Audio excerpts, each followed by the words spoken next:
E se você tem dúvida de que Deus faz, eu vou te contar mais uma. A gente, essa semana, resolveu apostar numa feira de empreendedores aqui na frente. E o Alive não ia ganhar nada além com isso. Nosso desejo era fomentar isso mesmo. A gente queria ajudar os empreendedores da nossa igreja e a gente queria fazer uma feira bem bonita para esses dias de congresso, para as pessoas que iam nos visitar e para o pessoal poder ver o trabalho da Nath com os brownies, o trabalho da Ana Paula com os doces, os bombons, o trabalho da Yasmin com os brincos e os quadros, inclusive aquele quadro que está ali, o trabalho da Aline, que é uma empreendedora da nossa igreja que saiu no jornal essa semana e muita gente nem conhece o trabalho dela. Ela faz salgadinhos veganos e o negócio está estourando. E um monte de gente da igreja sequer sabe que a Aline é daqui, o Tiago. E a gente queria muito fazer isso. E aí a gente começou uma negociação porque a gente queria trazer umas barracas bem bonitas. E aí a gente começou a correr atrás e conseguiu um preço que aparentemente foi muito legal. A gente achou que aquele preço daria para pagar as barracas pelos 3 dias. Mas quando a pessoa chegou aqui e deixou as barracas, ela disse que aquele era o preço de 1 dia. E nós tínhamos 3 dias de feira. Quando eu recebi aquilo, o Brasil já estava perdendo o jogo, porque foi na sexta-feira, então você já imagine como estava meu coração. Aí ainda veio mais essa, eu falei assim, então tudo bem, deixa as barracas e a gente vai ver o que vai acontecer, porque Deus faz. E eu falei, olha, até amanhã a gente tem condições de pagar, porque bem apertados como nós estamos, a gente ainda faz uma força e vai pagar. Mas não dá para a gente manter domingo. E aí foi muito ruim, porque os empreendedores da igreja com certeza venderiam mais hoje, que vocês estão aqui. Eu não sei se vocês passaram de manhã, mas vocês podem passar ao final do culto e encontrar os que ainda estiverem lá. Mas a gente falou, o importante era muito legal a gente deixar até domingo, porque as pessoas vêm fazer feira na Praça Seca, elas vão ver aqui o entorno, então é legal a gente manter. Mas a gente ontem se reuniu e disse assim, olha, não tem condições. A gente vai precisar pagar por hoje e nós vamos ligar para a empresa. Meus irmãos, a gente ligou. A Bia era responsável por isso, ela ligou para lá. Quando ela falou com a menina, olha, vocês podem vir buscar hoje à noite, porque a gente não tem mais condições, ela falou assim, então tudo bem, a gente dá o dia de amanhã para vocês. Vocês podem ficar com as barracas. Sabe por quê? Porque Deus faz. Muito mais do que nós pedimos ou pensamos. Quando a gente olha um congresso como esse, parece que é tudo fácil. Se eu sentar Daniela e Helder aqui na frente comigo, a gente começar a te contar, vai ser choro e não vai ser um choro assim muito feliz de emoção, não. Vai ser um choro de tudo que a gente passou para chegar num congresso desse. Mas a gente só está aqui, a gente só permanece de pé porque a gente acredita que Deus faz. E porque Ele quer continuar fazendo é que a gente está aqui. Mas para começar essa mensagem dessa noite, eu queria que você visse um vídeo muito curtinho, depois a gente começa um bate-papo.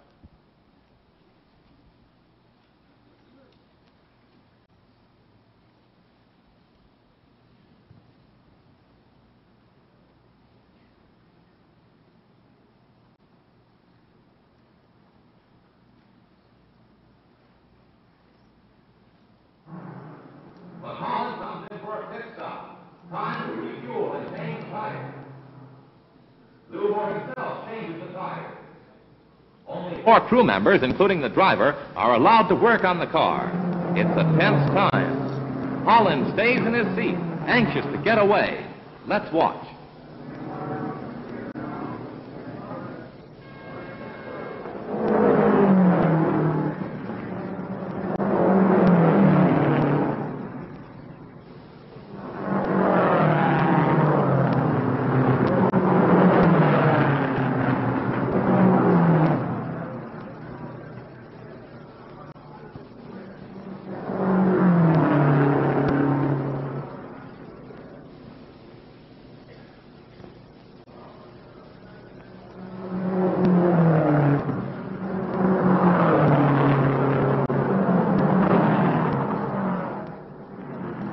Tires are changed at last.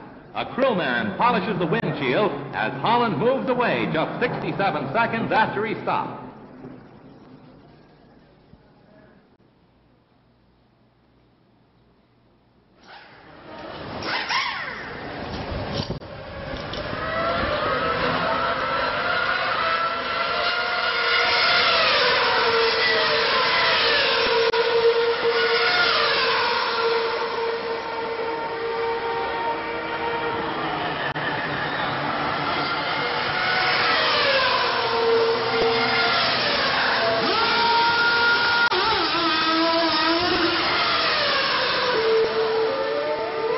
Bem-vindos a 2018.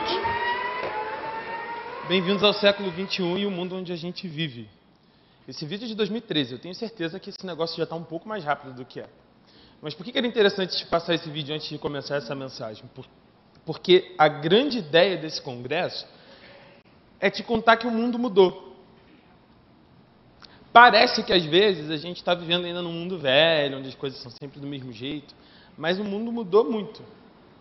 E porque esse mundo mudou, as coisas vão mudando, a gente vai mudando e a gente vai participando dessa mudança do mundo. Agora, para um adolescente é muito mais rápido do que para você, porque você que chegou antes aqui vai se adaptando às coisas na forma como elas já estavam, para as formas novas que vão sendo apresentadas a você. Mas para você que chegou agora, para você que chegou há 13, 14, 15 anos atrás, está mais tranquilo de mudar. Ainda dá tempo das coisas mudarem um pouco. E aí, a gente começa a experimentar as coisas que o pastor falou hoje mais cedo, aqui na manhã, sobre o conflito de gerações que a gente tem em casa. Porque é óbvio que você não sabe tanto de tecnologia quanto o seu filho, adolescente ou criança. Outro dia desse eu fui visitar minha prima, que é pequenininha, sequer sabe ler, mas ela estava colocando todos os vídeos que ela queria assistir no YouTube, pelo tablet. E eu fiquei olhando aquilo e eu falei, meu Deus, como é que essa criatura que sequer sabe ler já sabe chegar nos vídeos que ela gostaria de assistir? E isso vai acontecer cada vez mais. Várias vezes a minha mãe me liga ao dia para falar assim, Mateus, eu não consegui fazer isso, como é que eu vou fazer aqui agora? E eu preciso fazer um tutorial que às vezes a minha mãe não entende e a gente fala, mãe, não vai dar, deixa para lá, em outra hora a gente senta e resolve. Porque é adaptação e todo mundo está passando por alguma adaptação. E por conta desse mundo que está muito mudado, as coisas ao nosso redor também mudaram.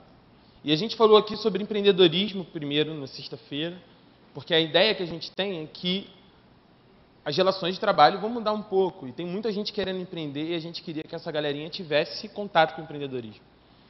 Ontem nós falamos sobre feminismo, que é uma coisa que está super em pauta no mundo deles. Para a gente entender melhor qual é esse lugar da mulher, para a gente entender que feminismo não são só aquelas mulheres que queimaram sutiã muito tempo atrás, é uma outra história. Se você acha que feminismo era aquilo, você precisa se atualizar, apertar o F5 e ver coisas novas. E a gente teve um papo com uma galera crente aqui ontem, muito bom mesmo, que foi muito legal para os adolescentes. Vocês curtiram? U é sim, tá? Hoje em dia o U é sim, se você não sabe. E aí a gente falou sobre isso ontem. Hoje de manhã a gente falou sobre esse choque das gerações, sobre como é que a gente convive com isso. E a minha missão hoje para encerrar é falar sobre vocação e trabalho. Como é que a gente vai caminhar com isso? Porque a grande maioria dos nossos jovens, eu vou falar um pouquinho da galera que já passou um pouquinho da adolescência, para isso fazer sentido para você. Uma boa parte escolheu o que ia fazer da vida por conta das experiências que teve ao longo dela. Eu sou um caso disso. Eu comecei a falar muito cedo na igreja e comecei a achar esse negócio de falar na frente de todo mundo algo legal, meio doido. Às vezes eu fico nervoso, mas é algo que eu aprendi a fazer. As experiências que a gente tem na vida, de trabalho, na nossa casa, vão forjando um pouco disso e a gente vai escolhendo. Mas grande parte dos pais não está satisfeito com as escolhas que os filhos fazem quando vão para a faculdade. E aí tem uma outra galera, que é a galera que vai para a faculdade para cumprir aquilo que os pais disseram que queriam que eles fizessem. E aí é uma galera super frustrada. Eu estudei com um menino que foi em direito eram 10 períodos, ele foi até o 9º período de direito e saiu. No último. Todos os dias eu falava assim, meu Deus, volta, é só um. Vai lá, faz, só mais um. E ele falou assim, não é para mim. Nunca foi para mim. Mas eu levei até o final porque era um sonho do meu pai. Eu ainda me lembro da primeira conversa que eu tive com meu pai sobre vocação. E quando eu disse o curso que eu queria fazer, que na época era Relações Internacionais, meu pai perguntou, mas isso faz o quê? Como é que você vai ganhar a vida fazendo isso? Porque a gente tem algumas profissões que são tradicionais, e algumas coisas que todos os pais querem que seus filhos se formem. Só que no mundo de hoje existem diversas profissões que você sequer sabe, e eu vou falar delas daqui a pouco. Mas isso é uma coisa que me dá muita crise, porque assim, você está vendo esse banco aqui de adolescentes? São os médicos do Rio de Janeiro. Todos eles querem ser médicos. E aí assim, ou o Espírito passou aqui e chamou todo mundo para a medicina, ou tem alguma coisa muito errada acontecendo com a gente. Ou tem uma expectativa muito errada com relação a isso. Nada contra aqueles que fizeram medicina e querem medicina, não é nada disso. Estou falando que existe um mundo ao redor muito maior do que isso, mas que precisa ser apresentado para que a gente consiga descobrir e caminhar. Agora, a gente não está falando aqui só de relações de profissão, porque uma coisa é aquilo que você estuda para fazer ao longo da sua vida, mas outra totalmente, que é uma outra coisa que está em xeque. Ninguém estuda mais para fazer uma coisa ao longo de toda a sua vida. Você que é avô, que está aqui, você que é avó, estudou e fez alguma coisa durante toda a sua vida. Você que é pai e mãe que está aqui, com certeza já teve mais de um emprego e talvez esteja pensando em trocar. A realidade é que os nossos jovens terminam a faculdade e não sabem nem o que vão fazer com o que aprenderam nos 4 anos. Sabe por quê? O mundo está mudando muito rápido. E com essa mudança, quando a gente chega no final de uma faculdade, a gente pensa em engajar em outra. E quando chega na metade do caminho, a gente já está pensando em outro lugar. Porque as coisas estão muito rápidas. Você viu esse vídeo aqui? É assim que o nosso mundo está girando. E é assim que as coisas vão acontecendo ao nosso redor.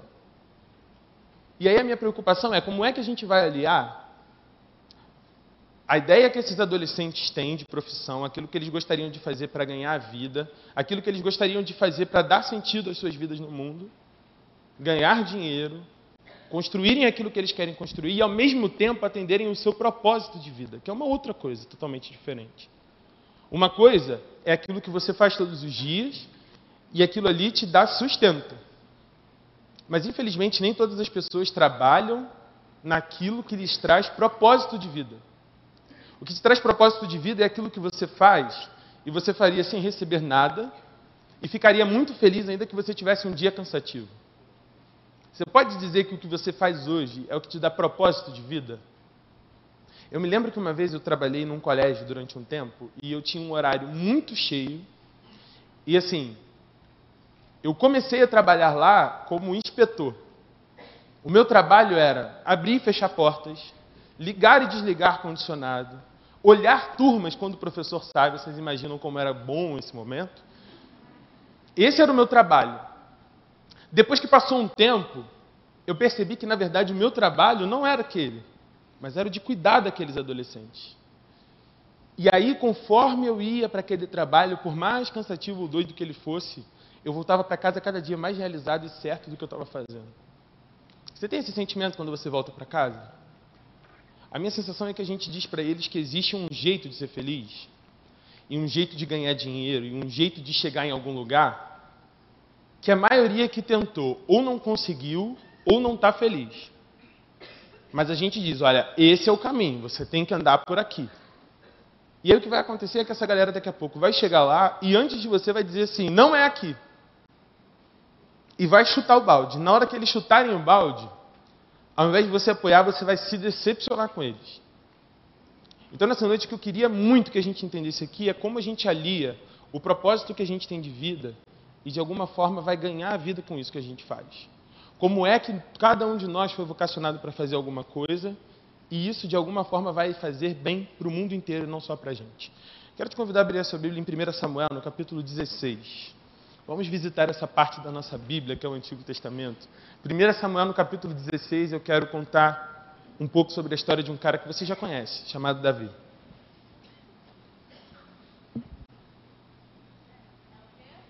Primeira Samuel, capítulo 16.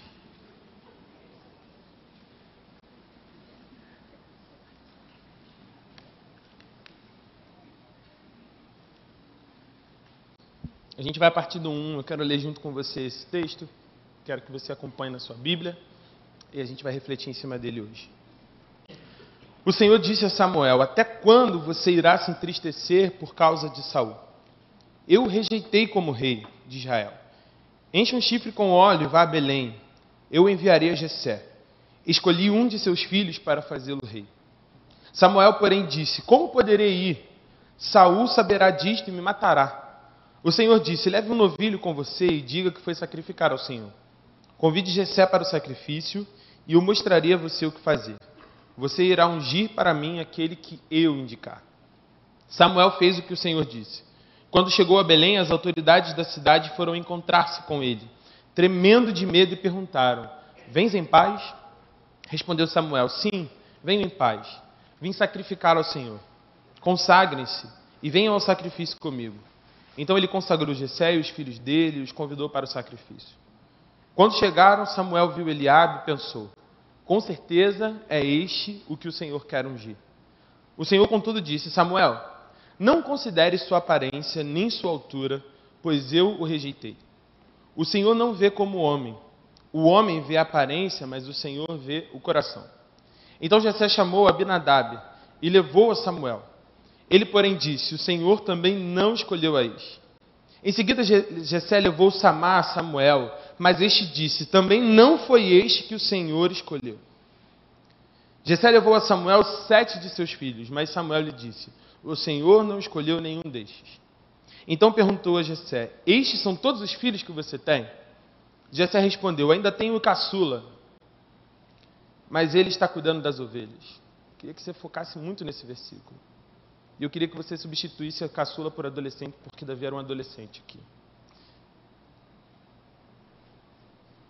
Ainda tem um adolescente, mas ele está cuidando das ovelhas. Samuel disse: traga-o aqui. Não nos sentaremos para comer enquanto ele não chegar. Jessé mandou chamá-lo e ele veio. Ele era ruivo, de belos olhos e boa aparência. Então o Senhor disse a Samuel: é este, levante-se e unja-o. Samuel apanhou o chifre cheio de óleo e ungiu na presença de seus irmãos. E a partir daquele dia, o Espírito do Senhor apoderou-se de Davi e Samuel voltou para Ramá.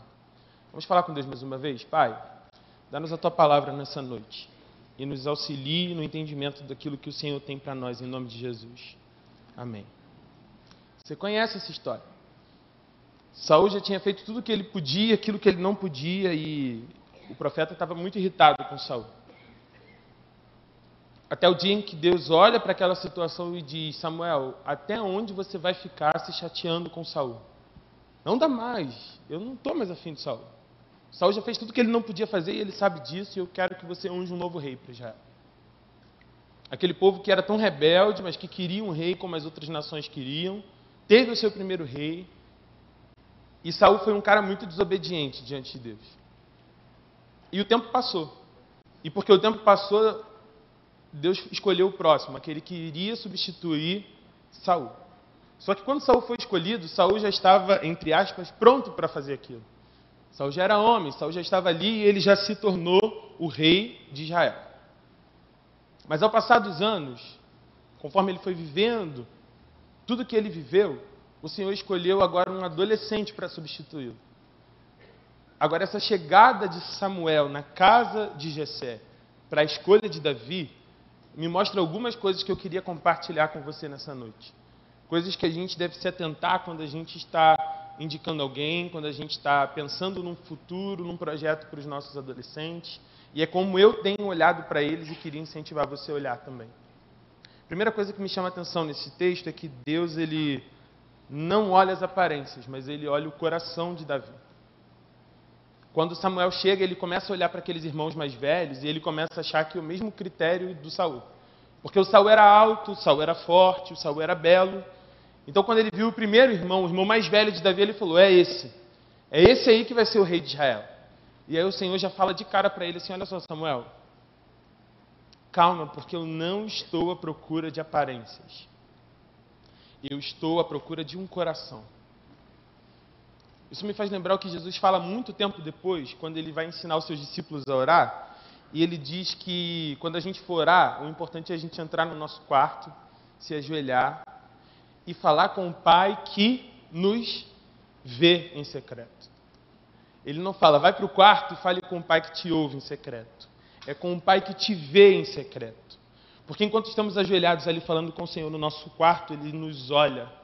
Não somente nos ouve, mas Ele vê o que vai no nosso coração. Deus está muito mais interessado com o que está acontecendo aqui dentro do que com o que está acontecendo aqui fora. Eu me lembro de algum tempo atrás, a gente tinha alguma programação dos adolescentes, eu não lembro se foi congresso ou culto, e a gente tinha que chamar eles aqui para esse momento de ofertório. E aí um dos adolescentes que tinha sido escolhido para esse momento apareceu aqui de bermuda. E aí, na hora que ele apareceu de bermuda, todo mundo ficou do tipo assim: então, a gente vai... Não, ele vai tirar as ofertas assim? Eu falei: tá vestido, é ele mesmo, ele vai. E ele foi. E eu me lembro que naquele dia eu fiquei pensando assim, qual é a aparência que a gente fica lutando e o que tem a ver isso? Como se Deus estivesse olhando para o nosso exterior. Mas a Bíblia várias vezes vai dizer que o que Deus importa e o que importa para Deus é aquilo que vai dentro do coração da gente. Deus não está preocupado com as aparências que a gente mostra.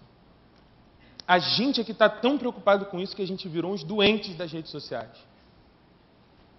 O Instagram é um lugar para a gente expor as nossas doenças. As redes sociais só servem para isso agora. Porque a gente procura as nossas melhores fotos dos nossos dias mais bonitos, onde a gente botou aquela roupa perfeita. E tem mais, agora existem uns aplicativos onde você começa a alterar as coisas.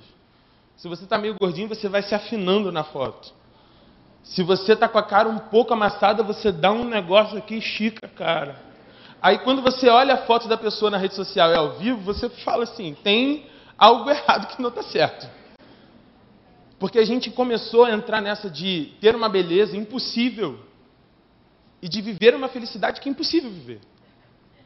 Porque a felicidade da gente não está baseada nisso, no exterior. E não é isso que Deus procura em cada um de nós. Naquele dia o profeta entendeu isso, ele aprendeu que não era pelo que ele podia ver, mas era por aquilo que Deus podia ver. E ainda bem que é assim.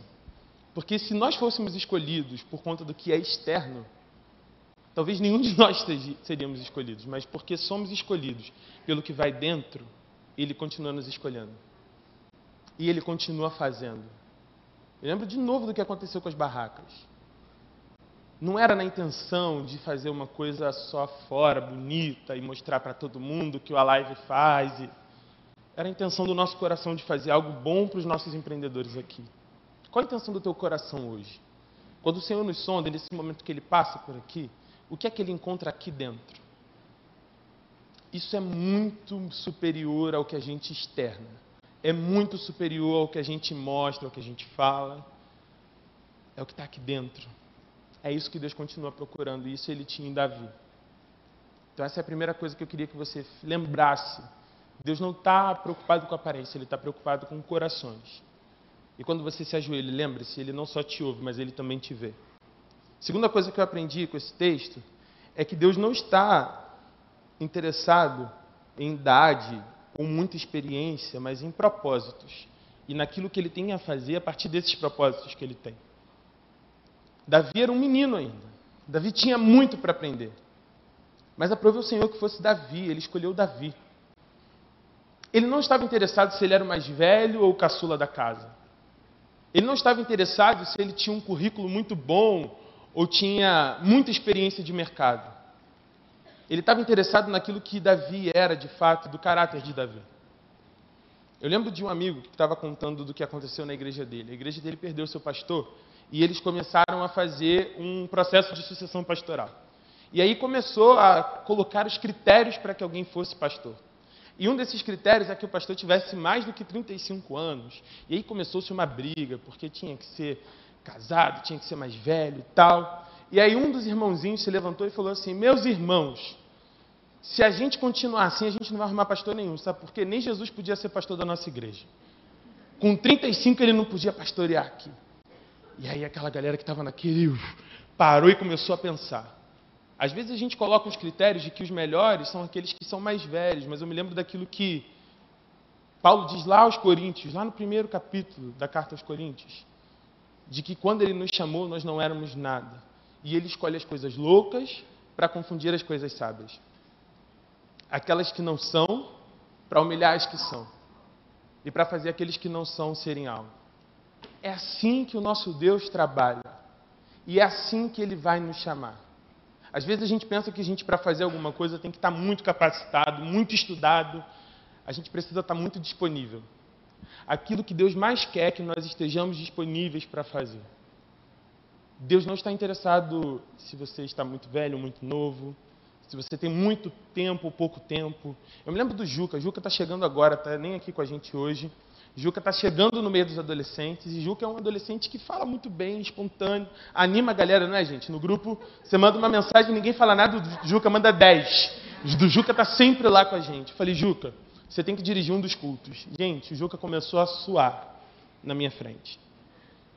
Não me importa muito se ele tem ou não tem experiência. Quando ele veio aqui, ele fez. E ele teve uma primeira experiência e foi isso que importou. O Juca chegou. Se eu estou aqui hoje, se o pastor Novaes está aqui hoje, ele prega sempre, é porque um dia, quando ele era um jovem, um adolescente, alguém chegou e chamou e falou assim, vai lá, prega. Deu a oportunidade para ele.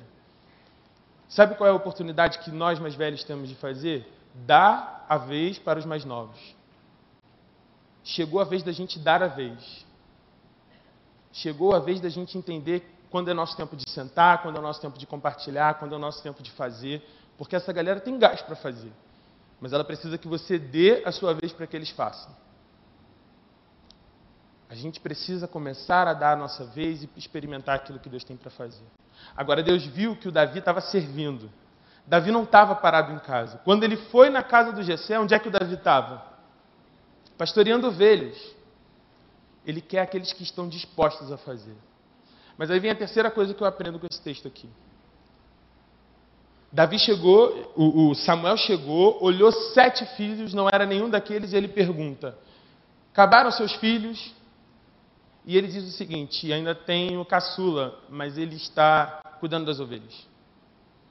Para a gente, se a gente fizer uma leitura rápida, parece que o que o Jessé está dizendo para Samuel é o seguinte, olha, eu tenho um filho, mas ele está longe porque ele está cuidando das ovelhas. Mas a minha interpretação disso hoje é que às vezes quando a gente fala isso, ou quando a gente lê o que Jessé falou, é como se ele estivesse dizendo o seguinte, olha, eu tenho mais um, mas ele já tem uma função aqui na minha casa. E era isso que estava acontecendo. 7 irmãos estavam em casa, e o caçula estava fazendo o que ninguém mais queria fazer. O caçula era o que estava longe da família. O caçula era o que estava onde os irmãos não estavam.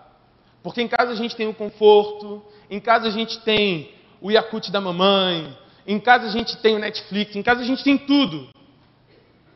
Mas quem está arrebanhando as ovelhas longe é quem não tem direito a nada. E o Davi estava fazendo o trabalho que ninguém mais queria fazer. Mas mais do que isso, ele estava fazendo o trabalho que o seu pai queria que ele fizesse. Muitas vezes é através dessa carga que os pais colocam que os filhos vão fazer. Sabe o que eu falei sobre medicina? Gente, eu tenho orado para não serem todos médicos aqui. Porque eu não acredito que todos eles vão fazer medicina. Eu acredito que o Senhor tem um monte de coisa para fazer na vida deles. Mas sabe o que acontece? Ele começa a ouvir que esse é o emprego que vai dar dinheiro. Esse é o emprego que vai sustentar. Esse é o emprego que vai fazer.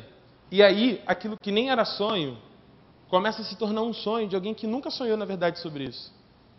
Eu atendo alguns adolescentes fora e teve um que começou a fazer medicina e eu perguntei, por que você começou medicina? E ele começou a me contar, minha tia faz medicina, meu pai sempre me disse que eu devia fazer medicina e é isso. Eu falei, beleza, mas aonde entra a sua história no meio disso tudo? Ele falou, não, é só isso a minha história. Minha tia sempre fez, meu pai sempre me falou, tá certo. Eu falei, mano, você não sabe o que você está fazendo da sua vida ainda. E eu espero que ele chegue no final, porque o moleque é bom. Mas o que eu queria dizer para você que é pai, que é mãe, que está aqui hoje, é não limite o seu filho. Não diga para ele, é até aqui que você vai. Esse é o seu lugar. Você só faz isso. Existem palavras que limitam a gente e impedem da gente alcançar e viver outras coisas na vida da gente. E eu não estou falando só sobre profissões aqui agora, não. É quando você repete várias vezes para um adolescente de que ele é burro e ele não consegue, você está deixando ele cada vez em situação de mais dificuldade para ele passar na matéria. Cada vez que você deixa de dizer eu te amo, que você faz com que ele se sinta menos amado do que os outros ao redor que ouvem isso dos pais. Cada vez que você deixa de dizer o que você diz alguma coisa que para e empata a vida dele. A Bíblia é um livro da palavra. E tudo acontece através da palavra. Mas muitas vezes a gente usa a palavra para limitar ou para frustrar alguém. Que as suas palavras, pai e mãe, sirvam para florescer coisas novas no coração dos filhos de vocês. Que as coisas que saírem das bocas de vocês sirvam para trazer vida. E mais vida. E quando você ouvir alguma coisa que ele não sabe ou que ele ainda não entende, senta e conversa. Como é que a gente senta aqui e conversa e sabe da vida deles? A gente para, senta e conversa. Se você não der tempo para o seu filho, não vai dar tempo de você saber sobre a vida dele. A gente sabe porque a gente dá tempo, a gente senta, a gente conversa. E a gente descobre. E a gente aconselha. É o diálogo. A gente precisa cultivar esse diálogo. Será que Jessé alguma vez perguntou para o Davi se era isso que ele queria fazer de verdade? Será que alguma vez a opinião do Davi foi levado em conta. Eles não são incapazes. Eles vivem num mundo onde eles têm voz para falar nas redes sociais. Eles têm voz para dizer o que eles querem. Eles têm informações, enquanto eu estou falando aqui, se eu falar uma besteira, eles vão olhar no Google e depois eles vão me chamar e vão falar assim, você falou errado. Eu tenho que tomar o dobro de cuidado para falar com eles, porque eles sabem muitos assuntos muito mais do que eu, e é assim. Não adianta você vir na ignorância e falar, eu que sei tudo. Pô. Não adianta. Eles sabem um monte de coisas mais do que você, mas vocês podem fazer isso juntos, aliados. E assim a gente vai seguir melhorando, caminhando, sempre para melhor. Mas quando a gente entender que a gente pode considerar aquilo que eles dizem e aquilo que eles pensam. Deus tem um projeto para o seu filho. Deus tem um projeto para o seu filho, assim como Davi tinha. Como tinha para o Davi. Às vezes, aquilo que você, pai, pensa para o seu filho, não é aquilo que Deus já separou para o seu filho. Eu acho que a oração de todo pai devia ser, Senhor, qual é a vontade do Senhor para a vida do meu filho? E eu quero te contar um pouco da minha história agora, antes da gente terminar.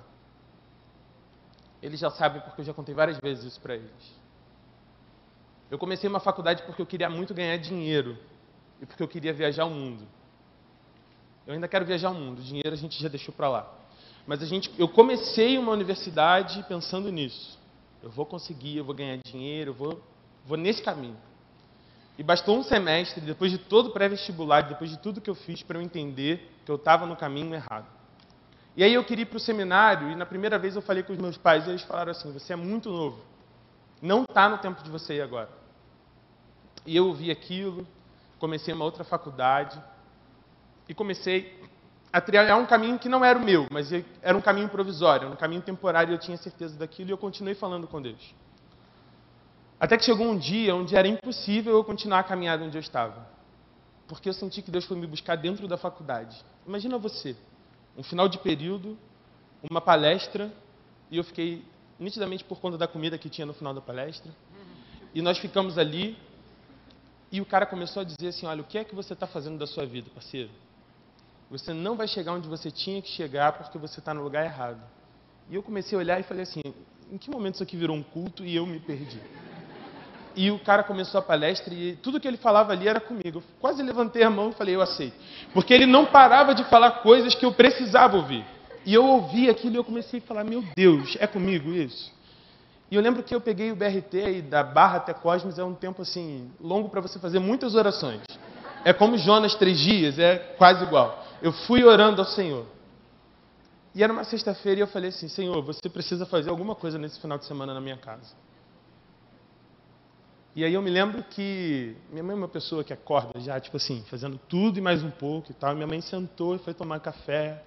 E aí eu desci, ela estava lá. E ela perguntou assim, você não vai para a faculdade? Não. Eu falei, mãe, eu não vou mais para a faculdade. E ela falou assim, como assim você não vai mais para a faculdade? Naquele momento de mãe, aquele drama, como assim você não vai mais para a faculdade? Eu falei, não, mãe, eu não vou mais para a faculdade, porque eu quero ir para o seminário. E a minha mãe falou, meu filho, você quer ir para o seminário agora? E eu virei e falei, mãe, Deus está me chamando agora. Quando é que eu vou? Se Ele está me chamando agora. E ela falou, então é o tempo de você ir. Porque Deus começou a agir não só no meu coração, mas no coração da minha família, da minha antiga igreja, porque Ele tinha um propósito nisso. E nessa caminhada, um monte de gente me ajudou a chegar até aqui. Não que eu esteja no lugar final, onde eu devia estar, por fim, mas porque Deus queria que eu estivesse aqui nesse local da minha caminhada. Porque houveram pessoas que apostaram e disseram, vai, é a sua hora de ir. E o meu desejo é que hajam para esses adolescentes aqui alguém que diga assim, vá, é a sua hora de ir. Eu estou aqui para investir por você. Eu estou aqui para te apoiar.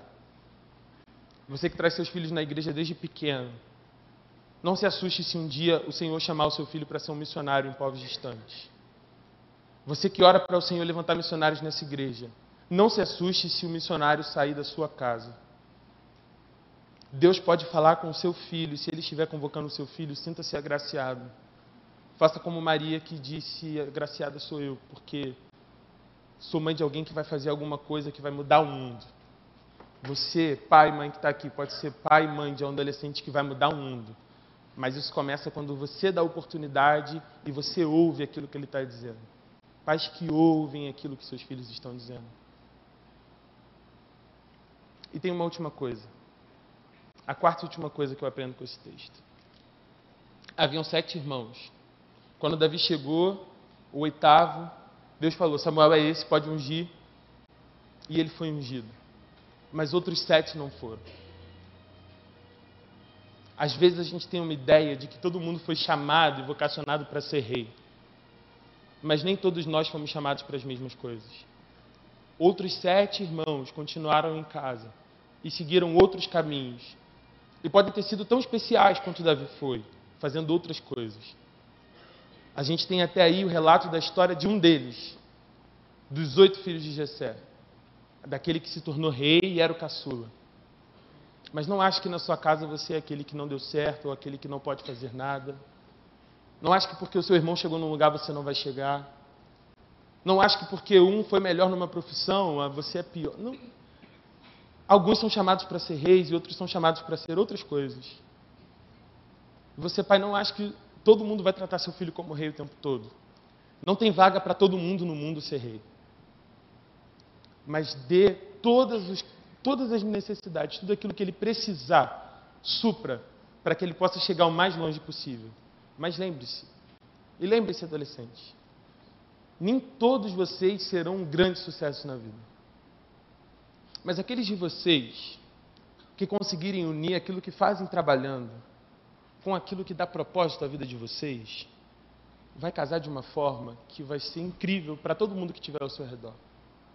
E até aqueles que não apostaram em vocês e tiveram medo daquilo que vocês viveram, vai dizer assim, realmente era isso que ele tinha que fazer da vida. Realmente era lá que ele devia estar. Porque é isso que acontece. Aquelas pessoas da minha família que ficaram várias vezes assim, pô, Matheus, você está indo para o seminário para largar uma faculdade? São as pessoas da minha família que hoje me procuram para casar, quando são os meus primos.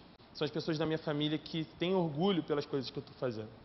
E assim vai acontecer na vida de cada um de nós aqui, quando nós nos colocarmos à disposição de viver não somente a nossa profissão, mas também a nossa vocação, porque Deus tem vocacionado cada um de nós.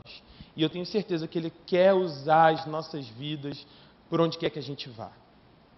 E o meu desejo nessa noite é que você termine e saia daqui, quando esse culto terminar, com isso muito firme no seu coração. Com a ideia de que o Senhor que te chamou é aquele que vai dar condições para você continuar. Talvez você esteja aqui hoje numa transição de profissão. Você trabalhou muito tempo em alguma coisa e agora você está querendo apostar em outro lugar. Talvez você esteja aqui no meio de um curso onde você está com uma crise doida, você nem sabe por que vai continuar, mas que você tem ido todas as vezes. Talvez eu tenha falado aqui com pessoas que não sabem qual vai ser a universidade que vão fazer, ou que não têm ideia de qual rumo vão dar para as suas vidas. Mas eu quero dizer que o Deus que tinha propósito na vida de Davi tem propósito na sua vida aqui hoje. E eu quero terminar essa oração, esse sermão orando com você. Mas orando especialmente por você que de alguma forma precisa se colocar diante de Deus e se falar, Senhor, eu preciso dessa direção e dessa vocação que o Davi recebeu. Eu preciso entender para onde é que você está me levando e eu quero viver exatamente o que você tem para mim nesse tempo. Então eu queria convidar todos vocês a fecharem seus olhos agora. E eu queria que a gente colocasse nesse tempo a nossa vida diante do altar do Senhor. Pedindo que a gente não fique adiando viver a nossa vocação, mas que a gente aproveite esse tempo para viver tudo aquilo que Deus tem para a gente viver. Que a gente não perca tempo com aparências, mas que a gente se lembre que Deus está olhando o nosso coração e a nossa intenção. Que a gente se lembre que Deus não escolhe por idade ou por maturidade, mas por conta do propósito que Ele mesmo tem sobre as nossas vidas. Que você se lembrasse que existem adolescentes que estão transformando o mundo e aqueles que estão perto de você também podem fazer isso se você se juntar para abençoar a vida deles. Que você se lembre das coisas que Deus se lembra e coloque isso agora diante do Senhor. E assim eu quero orar para a gente encerrar esse culto agora. Senhor, meu Deus, eu quero te agradecer por tudo que a gente viveu aqui nesses dias. Quero te agradecer pelas histórias que a Tua Palavra trazem para a gente, de pessoas que viveram e viveram contigo, viveram as coisas incríveis que o Senhor faz. Eu quero te agradecer porque o Senhor convocou um adolescente para ser rei. E no final de um congresso como esse, a gente pode pensar sobre a vida de um adolescente. A sua palavra é tão completa e ela traz tanta coisa para a vida da gente, isso é tão importante. Eu quero te agradecer, Senhor. E eu quero te pedir por todos os meus irmãos que de alguma forma estão aqui, numa transição de carreira, pensando em começar um novo negócio, um novo trabalho. Pelos meus irmãos que têm passado por crises financeiras e não sabem como vão caminhar. Ou por aqueles que estão há muito tempo num trabalho, mas não se sentem felizes com aquilo que estão fazendo. Eu tenho certeza que o Senhor é aquele que enche a nossa vida de propósito. E quando o Senhor começa a encher a nossa vida desse propósito, a gente começa a viver coisas novas no Senhor. E assim como o Senhor fez coisas maravilhosas na vida de Davi, porque ele cumpriu o seu propósito, eu quero te pedir que isso aconteça também nessa geração. Que o Senhor comece a trabalhar no coração e na vida de cada adolescente. Mas que o Senhor também trabalhe no coração e na vida de cada pai, cada mãe, cada avô, cada tio, cada pessoa que aqui está. E que tenha a oportunidade de oportunizar outros adolescentes. Senhor, que nós sejamos pontes e não muros para cada um deles. Que nós estejamos abençoando a vida de cada um. E que essa igreja tenha amor pela sua juventude. Que a gente olhe para eles com carinho. Que a gente veja o trabalho deles para dar força e para dar continuidade, porque a gente ama cada um deles. A gente sabe que as vidas deles são importantes para o Senhor. E eu quero pedir que o Senhor continue fazendo assim na vida deles. Continua trabalhando nos nossos corações. E que a coisa mais importante seja te agradar na nossa vida. Mais importante do que aquilo que a gente ganha dinheiro. Mais importante do que aquilo que a gente corre atrás para dar para os nossos filhos. Que a coisa mais importante seja o Senhor na nossa vida. E que essa lógica mude as outras coisas ao nosso redor. Em nome de Jesus, levanta nesse lugar outros vocacionados, Pai. Levanta nesse lugar outros homens e mulheres que vão espalhar a Tua mensagem. Assim como o casal que nós enviamos nessa manhã, eu quero te pedir que o Senhor levante missionários no meio dessa geração. Eu quero pedir, Senhor, em nome de Jesus, que o Senhor levante pastores, pastoras e líderes nessa geração aqui hoje, Pai. Quero pedir que o Teu Santo Espírito continue separando no meio desses adolescentes servos do Senhor que vão abençoar as pessoas através de todas as profissões, seja lá elas quais forem. Que o Senhor esteja trabalhando no coração de cada um deles e que ali onde eles estiverem possam ser servos fiéis do Senhor, possam abençoar a vida de pessoas, possam dar um bom testemunho e possam viver o Evangelho, esse Evangelho que chegou até nós e que tem abençoado a nossa vida. Eu quero te pedir cada uma dessas coisas e eu oro, Pai, porque eu sei que Tu és o Deus que faz muito mais do que a gente pediu ou pensou. Que a gente viva isso assim, para a honra e glória do Teu nome e em nome de Jesus. Amém. Amém.